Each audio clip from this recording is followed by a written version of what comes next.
de la historia de Pesach. Vamos a hacer un síntesis nada más en lo que quedamos en la última clase. En la última clase estábamos hablando de que Moshe ya fue adoptado por la hija de Paró, Batía, y Moshe creció en el palacio de Paró. Después de 3 años, cuando Moshe tenía 3 años en la casa de Paró, contamos una historia de que Yosef estaba Paró sentado con todos los amigos reyes que estaban alrededor. Era como una comida de reyes. Una comida de reyes, estaba sentado su esposa, al otro lado Batía, y encima de Batía estaba Moshe, el adoptado, ¿ok? Era el hijo adoptado de Batía. Entonces cuenta el Midrash de que cuando estaban sentados, Moshe agarró la corona de Paró y se la puso. Se le quitó la corona a Paró y se la puso él. En esa mesa estaba sentado también Bilam y le dijo a Paró: mire, querido rey, ¿usted se acuerda el sueño que soñaste? Él había soñado que un corderito chiquito era el que vencía a todo Mitzrayim, que lo ponían en una balanza y vencía a todo Mitzrayim, y que te dijimos que era un redentor del pueblo judío, de que iba a vencer a todo el pueblo, a todo Mitzrayim. Seguramente este niño, que es de los hebreos, de los judíos, porque lo encontró Batía en el río, que así se llama Moshe, que lo sacaron del río, seguramente este niño puede ser eso, y ahí está, que si te quitó la corona, es una señal de que te va a tirar tu reinado y que va a ser el redentor del pueblo judío. Entonces Paró, cuando escuchó eso, dijo, oye, tienes razón, de verdad que hay que tomar cartas al asunto y yo creo que hay que matarlo. Vamos, hay que matarlo. En ese momento Akadosh Baruj Hu mandó al ángel Gabriel, al malaj Gabriel lo mandó parecido en forma de uno de los príncipes que estaban ahí sentados en la mesa. Y él dijo, ¿sabes qué? Vamos a hacer una prueba. Puede ser que es un niño y no entiende lo que hace. Puede ser que lo que hizo fue Stan, porque le llamó la atención la corona. No fue algo así de que te va a quitar el reinado ni nada de eso. Vamos a hacer una prueba. Vamos a ponerle frente a él un lingote de oro y una brasa ardiente, un carbón. A ver qué hace. A ver si agarra el lingote, quiere decir que entiende. Y si es un niño inteligente y si hay que tomar medidas. Pero si es que agarra el carbón nada más, si agarra el carbón, quiere decir de que no es un niño inteligente y que Stam lo hizo por... Y así fue, que le pusieron enfrente de Moshe, le pusieron enfrente de Moshe tanto el oro como la brasa ardiente, y el ángel agarró la mano de Moshe y la puso sobre la brasa ardiente, y Moshe se la metió a la boca. El momento que se lo metió a la boca, se quemó el labio, y de ahí se volvió Aral Sefataim, se volvió tartamudo. Él no podía pronunciar las letras que salen con los labios. ¿Cuáles son las letras que salen con los labios? Bumaf, Bet, Vav, Mem y Pei.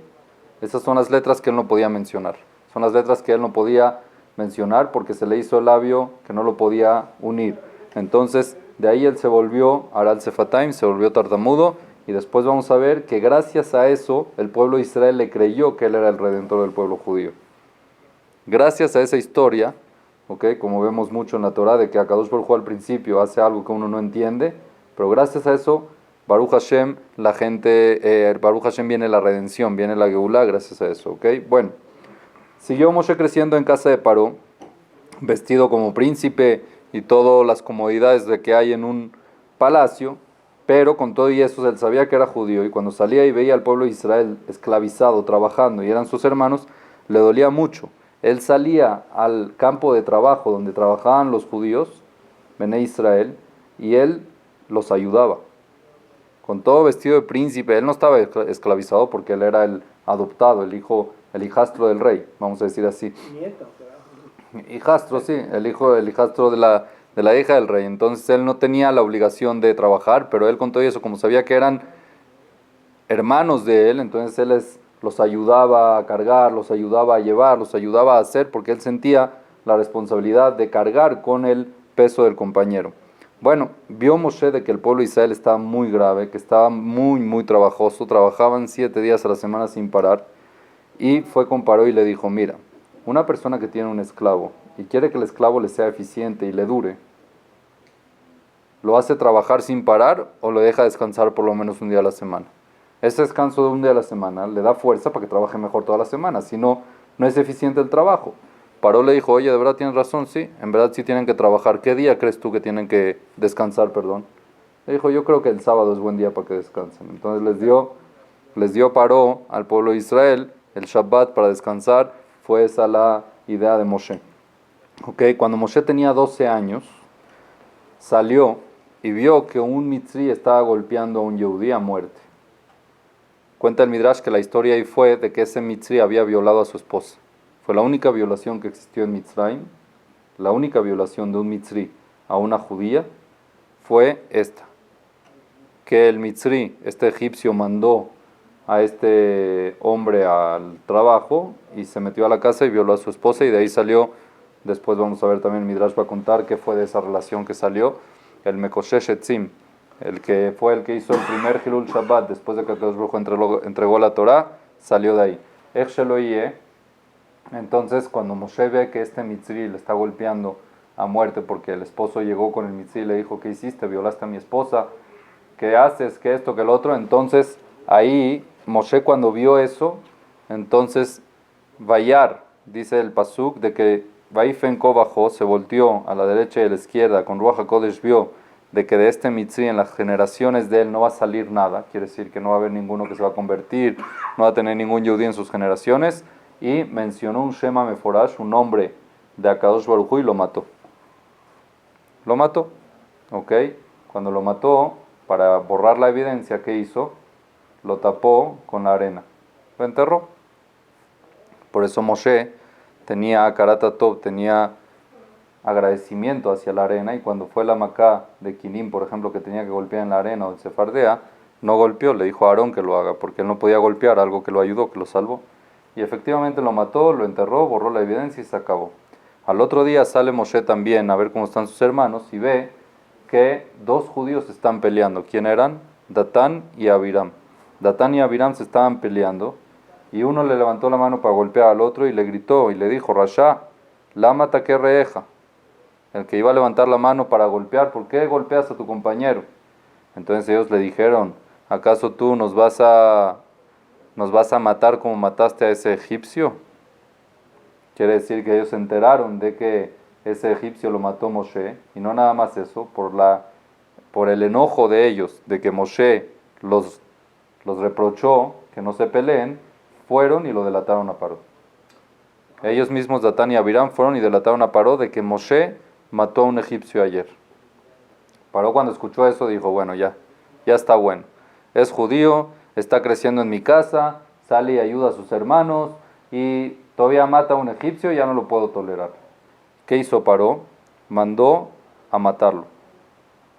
Lo agarraron a Moshe, lo capturaron y le condenaron a muerte, que le corten la cabeza con una espada.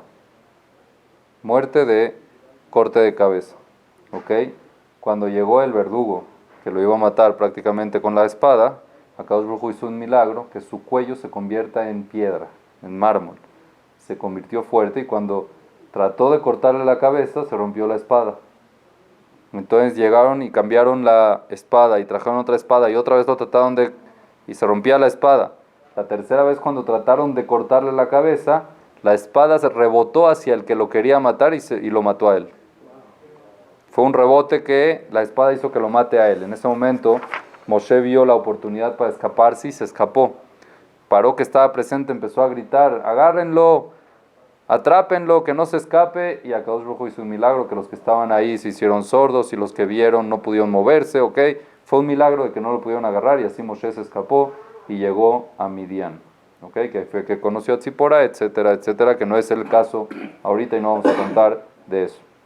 Nos vamos a pasar a Moshe se escapa y ya no está Moshe en el panorama ahorita. Ahorita vamos a relatar la historia de la esclavitud como era. Cómo funcionaba la esclavitud para que veamos cómo Akadosh Baruj Hu hacía.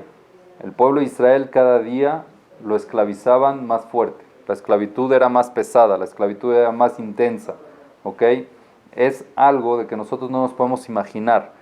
No es humano lo que hicieron los mitzrim con los judíos en esa época. No tenía ni razón ni sentido, como lo vamos a ver más adelante, ¿ok? Vamos a ver con detalle cómo era la esclavitud. El Rambam Maimónides trae y dice así, y lo decimos también en la Agadá, Mejoldor Vador Hayab Adam Learote Tatzmo, cada generación y generación, la persona debe sentirse o verse a sí mismo que Iluhu Beatzmo Yatza Ata Mishibud Mitzrayim, como que si él mismo hubiera salido de la esclavitud de Mitzrayim.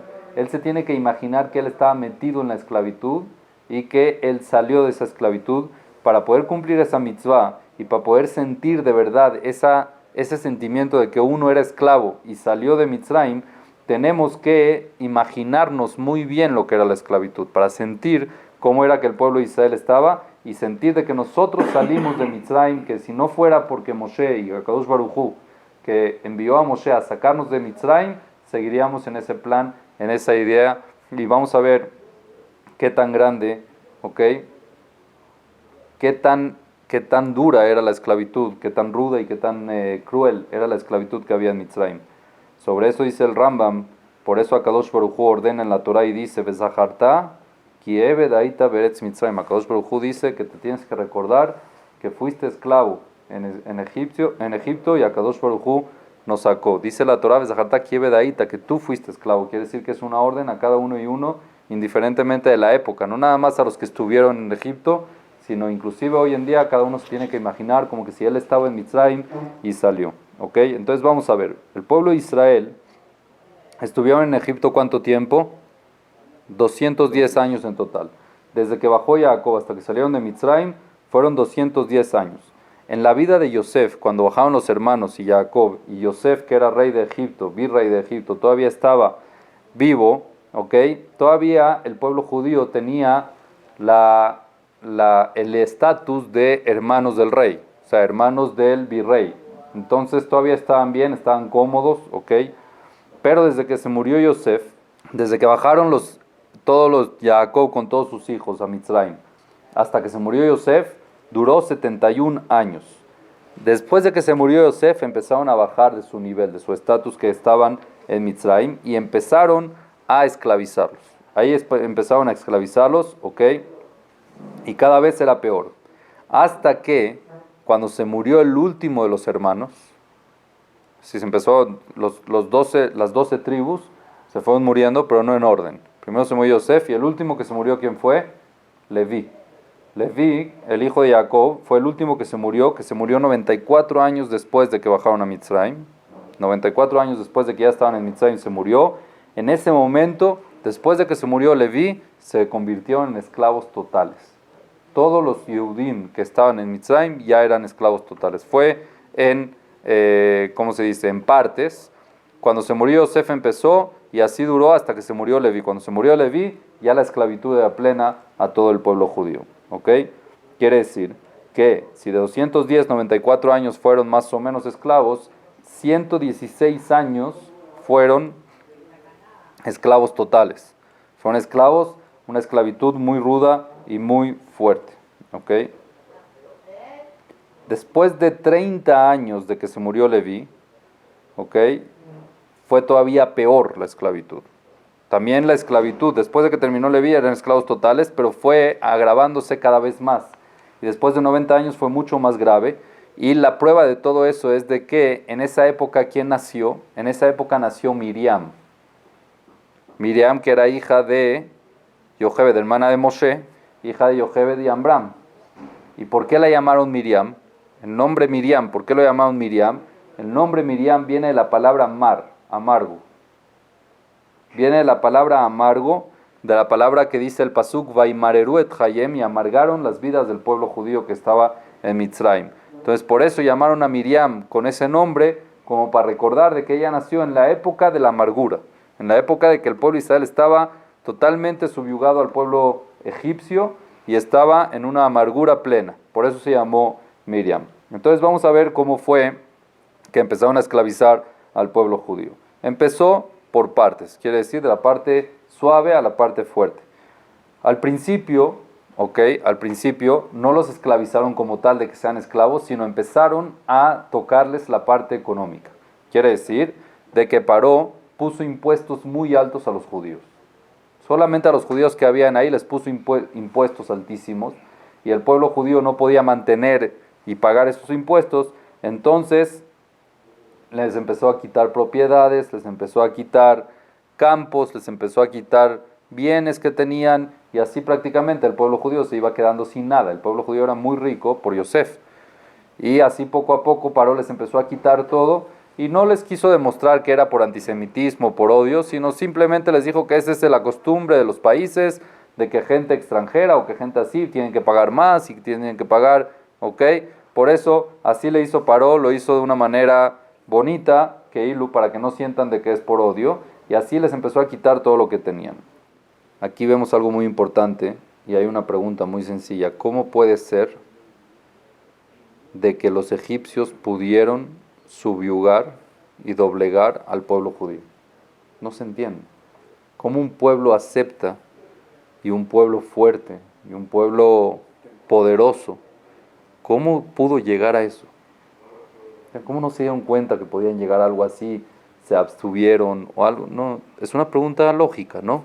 ¿Cómo se dejaron caer en eso? ¿Cómo se dejaron caer y llegar a una esclavitud de esa manera? Como dice, mismos los egipcios dijeron, Ineam bene Israel, Rab beatzumimeno, el pueblo judío se volvió potente, una potencia impresionante. Entonces, ¿cómo puede ser de que llegaron en tan poco tiempo, prácticamente 100 años, 116 años, a volverlos esclavos totales? Y esclavos subyugados y de bajo nivel, o sea, ¿cómo puede ser? Dicen los Jajamim que todo esto es nada más, vemos de aquí la mano de Hashem. La mano de Hashem fue la que hizo de que el pueblo judío llegue a eso por el bien de ellos. Como dice el Pasuk, Kikaasher yeaser ishet beno Hashem elokeja miaserek. Así como una persona hay veces tiene que castigar a su hijo para demostrarle el camino correcto y que no esté equivocado y que no esté errado, así Akadosh Baruj Hu igual muchas veces tiene que castigar. Y este fue un castigo para que el pueblo judío se purifique, como ya dijimos de la Avodah Zará, también para que sepa lo que es estar subyugado a algo, pero ya no que sea esclavitud, sino que sea Akadosh Baruj Hu, que sea para bien, una subyugación buena, ¿ok? Para Akadosh Baruj Hu, pero todo fue con un plan de que Akadosh Baruj Hu hizo para el bien del pueblo judío. No tiene otra lógica, porque por lógica el pueblo judío no podía llegar a lo que llegó, solamente si es que la mano de Dios estaba ahí. Como dice el Sefer Hayashar, trae, Umeet Hashem ayetaz zot libnei Israel, esto de que el pueblo judío llegó a ser esclavos fue nada más por parte de Dios, leetiv laem bajaritam, para que al final tengan un beneficio, le mandat kol bnei Israel Hashem elokehem, para que todo el pueblo pueda reconocer, todo el judío reconozca a Dios, lo viva y lo sienta, la abodoto, para poder servirlo a él, la lejet bejol de Ahab, encaminarse en los caminos de Dios, hem bezaram aharem kol yemehem, ellos y sus descendencias tras ellos toda la vida. Umiyamot besod Hashem, quién sabe cuáles son los planes de Dios, pero todos los planes de Dios tienen su camino y tienen su plan, y lo que tenemos que hacer es no meternos en el plan de Akadosh Baruj Hu y dejarlo que lo haga, porque sabemos de que al final va a ser muy bien. Como me contó una vez mi señor padre, que hubo una situación, una tragedia grave, fuerte, y hay cosas que no podemos entender. Hay veces que se nos dice, ¿y por qué? ¿Y por qué? Uno se pregunta, ¿por qué Dios? Entonces una señora, o un señor creo, que vio a mi papá y le preguntó, ¿qué dice usted, rabino, de la tragedia que sucedió? ¿Cómo lo explica? Si te empiezan a preguntar, como que si nosotros podemos saber las causas de que Dios hace, ¿cómo podemos saber? Entonces mi papá le contestó muy bien y le dice, mira, aquí una de dos, o Dios se equivocó o nosotros estamos equivocados. ¿Quién crees que sea más probable que se equivoque? Nosotros, ¿no? Dios lleva manejando el mundo 5.777 años. Y el mundo sigue, Baruch Hashem, y sigue la gente y vive. Si es que hubiera un error, la cosa se tenía que haber quebrado o parado o algo así, ¿no? Si él ya tiene un plan y lleva añales en ese plan, 5.777 años, y nosotros de esos 5.777, ¿cuánto vivimos? En el mejor de los casos, 80, 90 años. ¿Qué porcentaje es? ¿Ah? ¿Y ya queremos entender todo? Tú entras a una empresa de que lleva 30 años trabajando y en un día quieres entender todo lo que sucede en la empresa, no existe. Tienes que, por eso, entonces, tenemos que dejar que Hashem haga sus planes, que Hashem haga lo que haga, y lo que hay que hacer es confiar en Él, que eso fue lo que Akadosh Baruj Hu les demostró al pueblo judío cuando bajaron a Egipto, ¿ok? Cuando los egipcios decidieron esclavizar al pueblo judío, ¿cómo fue la estrategia para poderlos esclavizar? Cuenta el Midrash de que Paró empezó a hablarles Belashon Raj, Perraj, Befarech significa Perraj, de buena onda, ¿ok? ¿Cómo fue la buena onda? Les dijo, por favor, necesito que me hagan un favor si pueden. Todo es para ustedes. Banu Lahem Arim Lashevet. Necesito que ustedes construyan para ustedes ciudades. Imagínense que ahorita el presidente saca un lanzamiento, un proyecto de que el que construya, ¿ok? Yo quiero que ustedes construyan, yo les doy el terreno. Terreno gratis, construcción a cuenta de ustedes. ¿Vale la pena o no vale la pena? Claro que vale la pena. Agarren un terreno que van en la Ciudad de México y construyan para ustedes, porque yo sé que ustedes necesitan viviendas, construyan a una ciudad para ustedes. Agarramos un terreno que está cerca de Cuernavaca, varias hectáreas, y hacemos una ciudad, nada más ciudad judía. ¿Qué tal el proyecto? Bien, llega el presidente y te dice, agárralo, adelante. Pero quiero que le pongan todo el esfuerzo del mundo, que sea lo más rápido posible. Se juntan todos los constructores y empiezan a construir de la manera más rápida, terminan el proyecto en un año. Terminaron el proyecto en el año. ¿Qué hizo Paró para poder convencerlos a que trabajen? Él mismo empezó a trabajar. Él mismo se metió a la obra. Él mismo agarró y empezó a cortar y empezó a hacer ladrillos para que la gente vea, mira, si Paró, no puedo yo decir que yo soy más que un rey. El rey mismo está trabajando, yo no voy a trabajar. No, uno no podía decir, mira, no es cabot para mí trabajar, si el rey está trabajando, obvio que cada uno también puede trabajar, o sea, no es más que un rey. Entonces así cada uno del pueblo judío empezó a trabajar y trabajaron con todas las fuerzas, como Paró les propuso, trabajen lo más que puedan, y muy bien. Cuando terminó el día, terminó el proyecto, entonces vio Paró cuánto hizo cada uno, mandó a no espías, sino jefes de policía que revise cuánto hizo cada uno. Tal, Reubén hizo 50 ladrillos, Shimón 60, Leví 70. Cada uno los ladrillos que hizo y lo que pudo construir, muy bien, se los pagó. Aquí está el pago por lo que ustedes hicieron, cada ladrillo $5, por ejemplo. ¿Ok?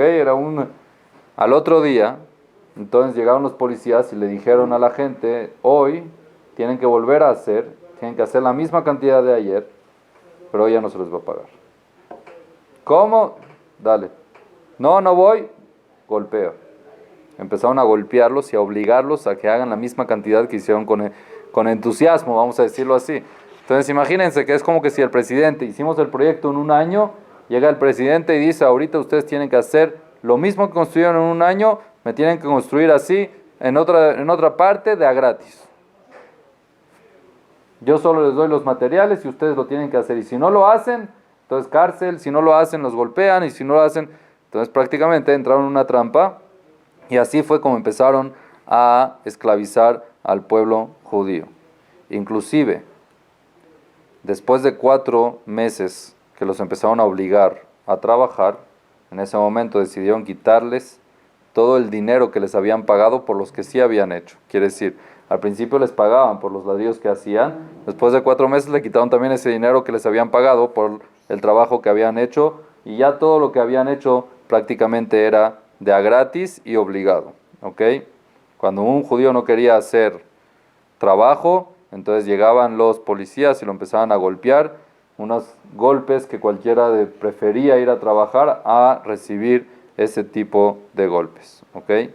Paró decidió que para poder romper el estado de ánimo del judío, que prácticamente era un estado de ánimo alto, un perfil alto en la sociedad, le tenía que dar un trabajo que le rompa todo el cuerpo. Ramah Hebarim, que son los 248 miembros que incluyan en el trabajo y que lo rompan, que se sienta cansadísimo. Por eso él les dio el trabajo del Hemar. ¿Qué es Hemar? Hemar es el barro. El barro, para poder hacer barro, necesitan usar todo el cuerpo para poder mezclarlo, cortar, traer, cargar, y para poder hacer ladrillos lo hacían con barro. Tenían que usar todo el cuerpo y era muy desgastador, pero todo el cuerpo, no es nada más la cabeza, no es nada más las manos, no es nada más los pies, no es nada más todo junto, todo el cuerpo, era simplemente para poder romper el espíritu que tenían el pueblo judío. Esa es la finalidad que tenía Paró. Y no nada más eso, después hacer ladrillos con la tierra de Egipto era muy difícil, porque la tierra de Egipto no es nada sólida, era muy, muy arenal, es muy arena. ¿Okay? La tierra de Egipto era muy de arena, muy líquida, finita. Y lo peor era que después de trabajar y después de mezclar y después de revolver y después de meterlo al horno y después de todo, lo sacaban y se les desmoronaba. Entonces todo el trabajo que hacían prácticamente no tenía ningún tipo de finalidad. No tenía ningún tipo de finalidad el trabajo porque el trabajo llegaban y al final se les deshacía todo. Todo lo que se esforzaron todo el día, al final del día veían que no tenía ningún sentido. No nada más eso, desde muy temprano en la mañana los levantaban, hasta muy tarde en la noche tenían que trabajar en ese trabajo de barro, ¿ok? Al principio tenían que traer la arena, después tenían que traer agua, después tenían que traer paja para poder mezclarlo, para hacerlo un poco, lo tenían que revolver, tenían que pisarlo con sus pies, no le daban utensilios para poder revolver, ni palas, ni cosas así, tenían que verse cómo arreglárselas, y después para aumentar todavía más, humillación a los judíos, para aumentar todavía más humillación, traían también burros para que aplasten y para que muelan el barro junto con los judíos. Quiero compararlos, ustedes burros y judíos aquí están trabajando igual, los burros y los judíos trabajan igual, tienen el mismo trabajo, o sea, lo pusieron a nivel de los burros, entonces era todo era con la intención de bajarles el espíritu y humillarlos. Los egipcios no tomaban en cuenta el nivel de salud que tenían, si es que por ejemplo le dio una gripa, si es que por ejemplo se cayó y se pegó y no podía, o se torció, no existía, le dolía la espalda, no había excusas, tenían que trabajar y lo tenían que hacer. Los noguesim, que eran los encargados que estaban encima del pueblo judío para que hagan los trabajos, ¿ok? No tomaban en cuenta nada, día a día, hora a hora, semanas tras semana, así era mes tras mes y año tras año de que estaban encima de ellos para que trabajen en todo tipo de condición de clima, si es que llovía, si es que hacía frío, si es que hacía calor, no les importaba nada, tenían que trabajar y lo tenían que hacer, ¿ok? Y no había ni descanso ni vacaciones. Imagínense, el trabajo era totalmente los 365 días del año, y trabajo rudo, trabajo pesado, trabajo, y no importaba la situación ni el nivel, no importaba nada, no les importaba si es cómo esté médicamente, si estaban sanos, si no estaban sanos, no les importaba nada. Ahora, hasta aquí no quedamos. Para hacer peor la situación del pueblo judío, decretó Paró que los hombres, cuando terminen el trabajo, no regresen a las casas. Ya lo habíamos mencionado, que se duerman en la construcción, en el lugar del trabajo, ahí se tienen que dormir, y las mujeres, sí, que se duerman en su casa. Quiere decir separar la familia, no nada más ya estaban humillados, también los separaron. Entonces el hombre prácticamente no regresaba a su casa, se quedaba a dormir en la construcción, se levantaba y seguía trabajando, y se dormía y volvía a levantarse y a trabajar, no veían a la familia. Era una situación muy difícil. Toda la idea de Paró de eso era que si es que le daba a los hombres de que vayan y regresen a la casa y que en la mañana vuelvan a venir, ¿ok? En la mañana hasta que los manden a llamar, hasta que lleguen al trabajo, se pierde tiempo. Mejor que sea más eficiente, que se duermen en el lugar de la obra, en el lugar del trabajo, se levantan y empiezan a trabajar directo para no estar detrás de ellos. Esa fue la idea de Paró. Y aparte la otra idea, querían los egipcios romper la familia. Cuando uno por lo menos tiene trabajo y llega a la casa y está con la familia, algo de espíritu le da, algo de vida y de aliento le da. Mira, por lo menos tengo esposa, están los hijos, algo te da un poquito más de fuerza, un poquito más de ánimo. Pero en este momento ellos querían que los judíos estén desanimados totalmente y humillados totalmente, separados de la familia totalmente. Los mitzrim, los egipcios, no se bastaron con eso de que hacían trabajar a los hombres con trabajos muy forzados y trabajos difíciles como esto de lo que es el barro, sino también obligaron a las mujeres a trabajar en eso. La mujer, que es el sexo débil y que no tiene la misma fuerza física, vamos a decir, para trabajar igual que el hombre, las obligaban a ellas. Mujeres eh, eh, ¿cómo se dice?, delicadas, las metían a trabajar también en eso, en cosas que son para hombres, que no pegan para una mujer. Y no nada más eso, para aumentar más dolor, ¿ok? ¿Qué hacían los egipcios? Para cuando mezclaban el barro, metían ramas con espinas, para que para que les duela más, para que cuando lo estén mezclando se piquen y sangren. A ellos no les importaba, ¿ok? Veía de que los pies de los Yehudim sangraban cuando estaban mezclando el barro, no les importaba nada y así los obligaban a seguir trabajando. El sufrimiento no les movía nada a los egipcios.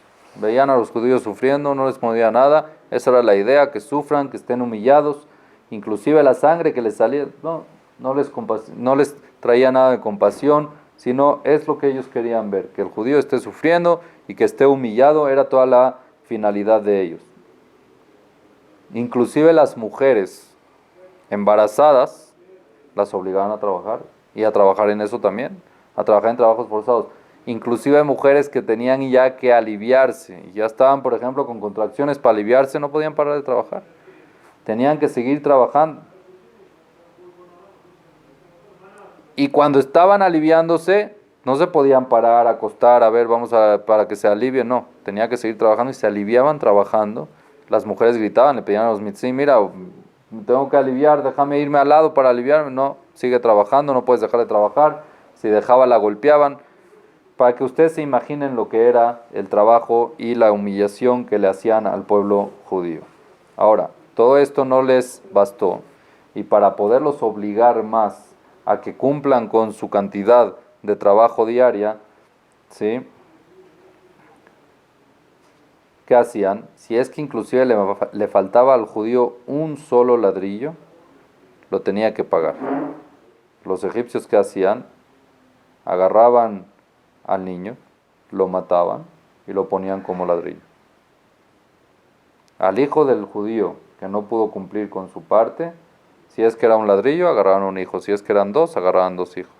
En verdad, uno se puede preguntar por qué Dios permitió de que sea así, si es que qué culpa tienen esos niños, y etcétera, pero esa pregunta se la hizo Moshe Rabbeinu a Kadosh Baruj Hu. Esa pregunta, cuando Moshe Rabbeinu vio de que los mitzim agarraban y obligaban a los Yehudim que pongan a sus hijos como ladrillos, a Kadosh Baruj Hu le dijo a Moshe le dijo a Kadosh Baruj Hu, Dios, y entonces, ¿por qué haces este decreto tan fuerte? Ya bastante con el trabajo, también que pierdan a sus hijos y que los maten de esa manera. ¿Qué culpa tienen esos niños? Entonces a Kadosh Baruj Hu le dijo, mira, tú no te preocupes, ¿por qué? Le dijo el lenguaje, Kotzim anime jalem inakeren. Estoy podando el campo. Así le dijo Dios, estoy quitando espinas del campo. Quiere decir de que a futuro esos niños no iban a ser buenos, le iban a hacer daño al pueblo judío. Y le dijo a Moshe, ¿sabes qué? Para que compruebes, saca uno. Le dijo Dios a Moshe, para que tú compruebes de que es verdad lo que te estoy diciendo, quiero que saques a un niño de la pared, del ladrillo, saca uno y revívelo y vas a ver qué va a hacer. Y efectivamente Moshe lo sacó. Y ese niño creció y fue un rasha muy grande. Se llamó Mija. Hizo una estatua y era idólatra. Y él cruzó el mar con la idolatría. Él fue el que incitó a mucha gente a que haga idolatría. Mientras estaban todos viendo Yetziat Mitzrayim, Kriyat Yamsuf, él seguía con su idolatría. Ese fue uno de los niños que Moshe sacó, que Akadosh Baruj Hu lo quería eliminar para que no haga daño a futuro. Quiere decir, vemos otra vez, los planes de Dios son correctos. Y Akadosh Baruj Hu sabe lo que hace y por qué eliminó a esos niños de que estaban como ladrillos. Akadosh Baruj Hu bien sabe, porque a futuro podía ser peor.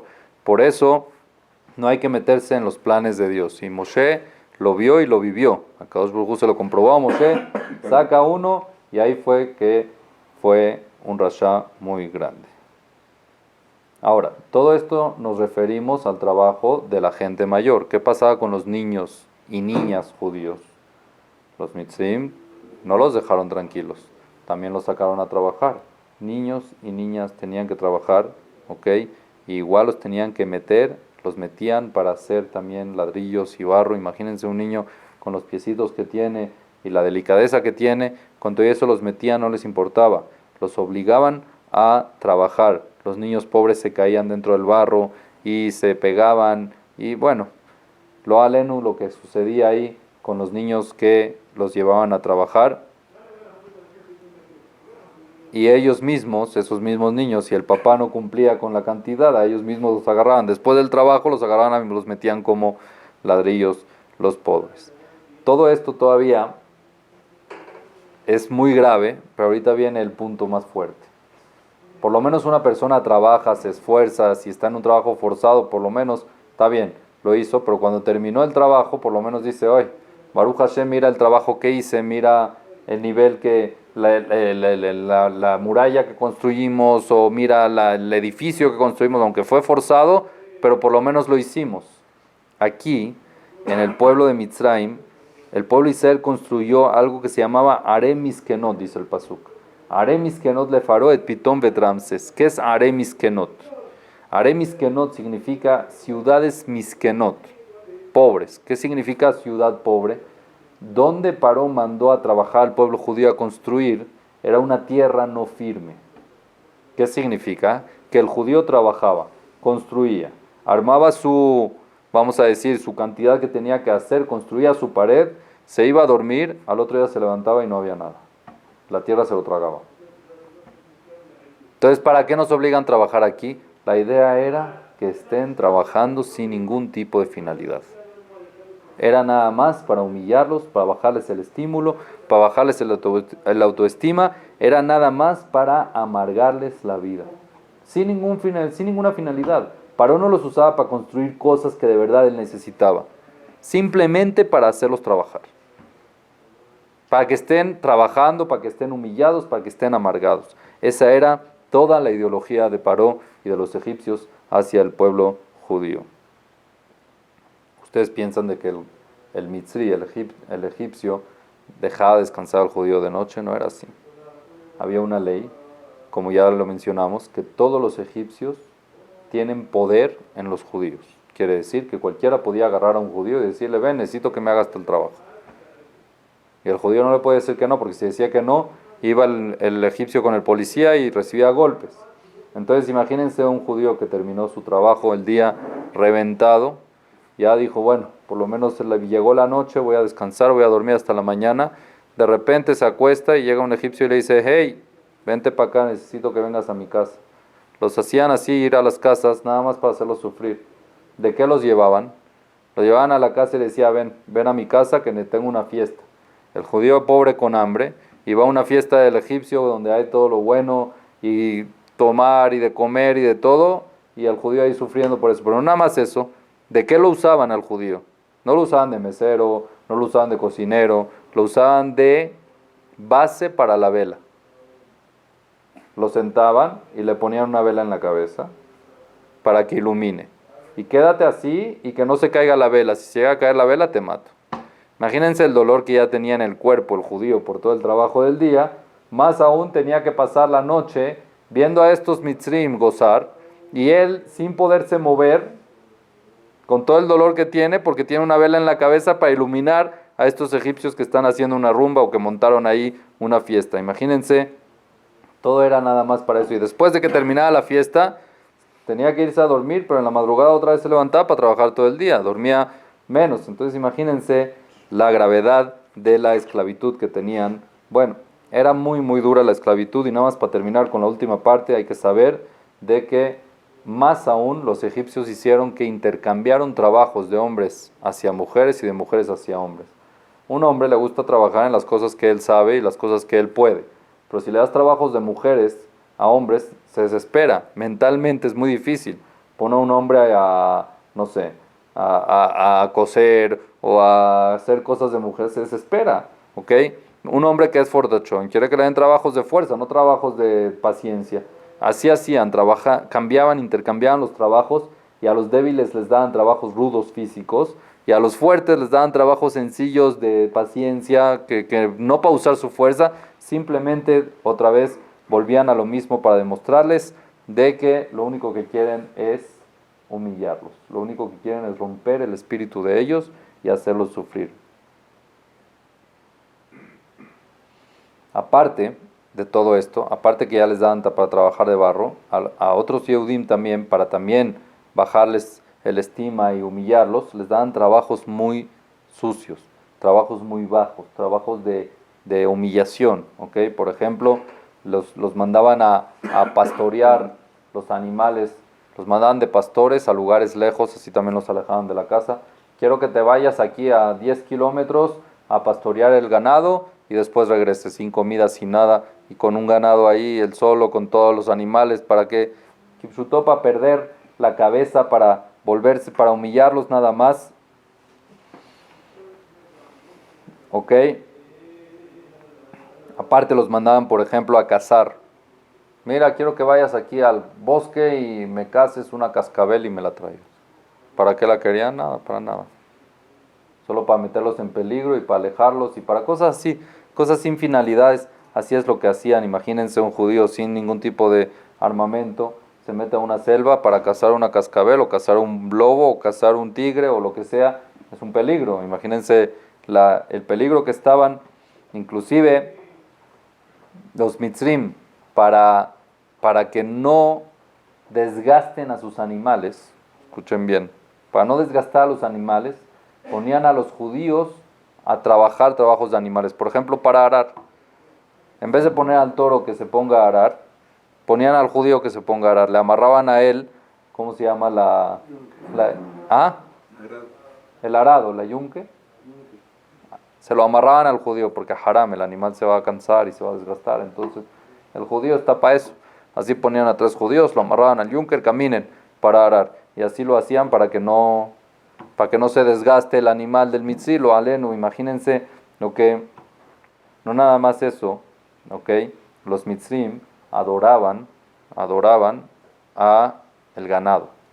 Parte de la idolatría de Egipto era el ganado, como lo vemos en la Torá, de que mismo Yosef le dijo a sus hermanos, cuando Paró les pregunte qué hacen, díganles que ustedes son pastores de ganado, por cuanto de que ellos idolatran al ganado, a los pastores los rechazan. Los pastores de ganado así los manda a la ciudad de Goshen para que no se involucren con los egipcios. Ese fue el plan de Yosef. Y por cuanto de que ellos adoraban al ganado, tenían que sacrificar al ganado algo. No podían sacrificar ganado ni animales porque eso es lo que ellos adoraban. ¿Qué hacían los mitzim para sacrificar al ídolo de ellos que era el ganado? Agarraban niños judíos y los sacrificaban para su idolatría que era el ganado.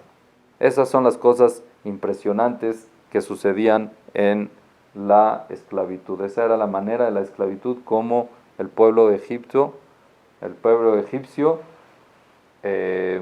subyugaba, humillaba y amargaba la vida de los judíos. Ya llegó un momento, después de 209 años, después de 209 años, Akadosh Baruj Hu dice el pasuk, Vatal Shavatam el Elohim. El pueblo de Israel ya no aguantaba más y le clamó a Dios, y Akadosh Baruj Hu dijo, Vayanehu ben Israel min Avodah Vaizak Vatal Shavatam el Elohim, así como cuando la parte más oscura de la noche es cuando va a amanecer. ¿Correcto o no? La parte más oscura de la noche es cuando va a amanecer. Igual, el momento más bajo que está el pueblo judío, ahí ya iba a venir la Geulá, y Akadosh Baruj Hu decidió de que ya era el momento de que empiece la redención del pueblo judío. Batal Shavatam el Elohim mina Avodah, ya subió el clamor del pueblo judío de la esclavitud hacia Dios, y así Akadosh Baruj Hu empezó con el plan que sucedió con Moshe en Midian y cómo llegó a salvar al pueblo judío. Baruch Adonai Leolam. Amén.